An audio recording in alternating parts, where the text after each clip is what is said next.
Okay, Nick, first of all, I got that right, yeah, good. We'll make sure we've got a nice straight line.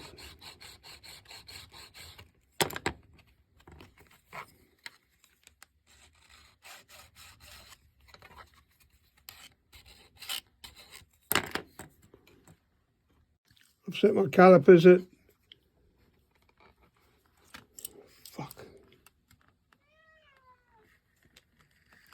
Hey cat, what you need, a stroke?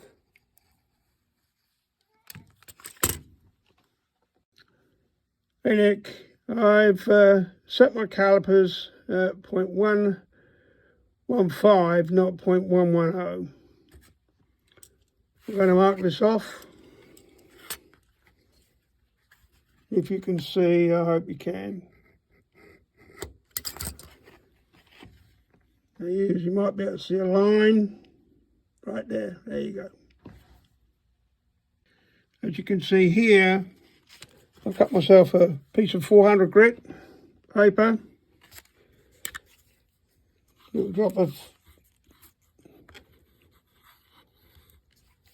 CA adhesive. And just plonk it on there, glue it to the surface. All right, clean it up a bit, and we're good to go. Nothing special, that's all we need. So that's the easy part. Now what I'm going to do is put an old straight edge. This is an old ruler. My father had this when he was alive, back in the 40s. I line it up with my line, and I'm just going to take a scalpel blade and I'll reverse it. I'm going to scribe it on the back of the blade. And of course the emery cloth, and I'll turn it around, give it another one, and I'm just going to keep going like this until I'm approximately 60% through the material. I'm just scribing a line, and that emery cloth there prevents the straight edge from moving. Make sense? Okay, so hopefully you can see that line. That's the side I've been cutting. I'll turn it over, and you can see that there's a mark, if you will, of the line coming through, which not coming through, but it's like a bend line even. It's not bent,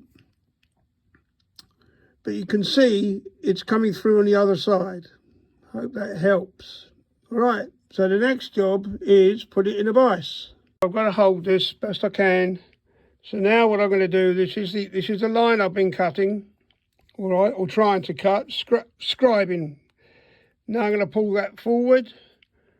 I'll push it back, forward, push it back, and I now have the piece of metal or the piece of material, but because I cut it, measured it at 115 and not 110, I will have a little bit to cut off of it, or file off of it, to bring it down to 110. I'm not interested in filing the whole length of that, so I'll just snip it off, he said. And holding it in this little vise, I can now file away until it's 0.110 to where I want it to be.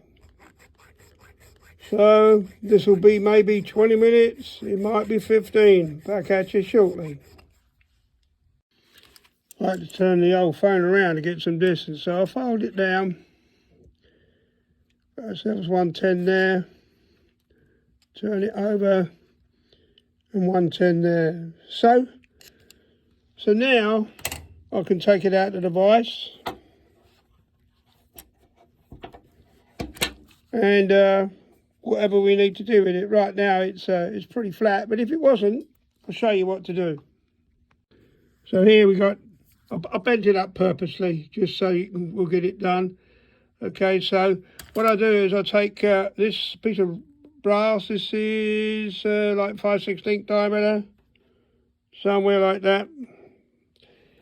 And I have just a bit of plywood with some hard rubber. So I'll put it around that size and just see if I'm going to have to put this up on something so you can see what I do. Let me get a block here. Okay, you should see it. Maybe not.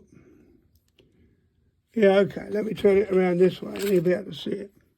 Yeah, so what I'll do is I'll roll it now on this and it will go uniformly, a kind of a, something like that, and I'll turn it over. You can see it's curved. And now we can go over it with less pressure until it's flat. Okay, and in the event of, we can always, oh, I need a bigger one. I've got blocks everywhere on this table, even a bigger one still. But anyway, we can go over it with a block, a smaller block. Okay, you can see it there. I'll do it this way for you. And obviously, if it doesn't bend, and this is pretty thick, okay, then what I'll do is I'll give it a bit of flame, which you can't see.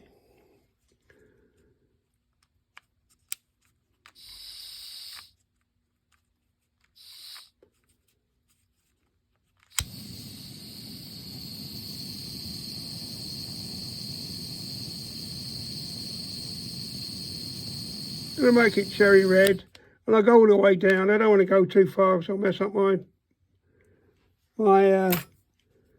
tweezers. But what that does,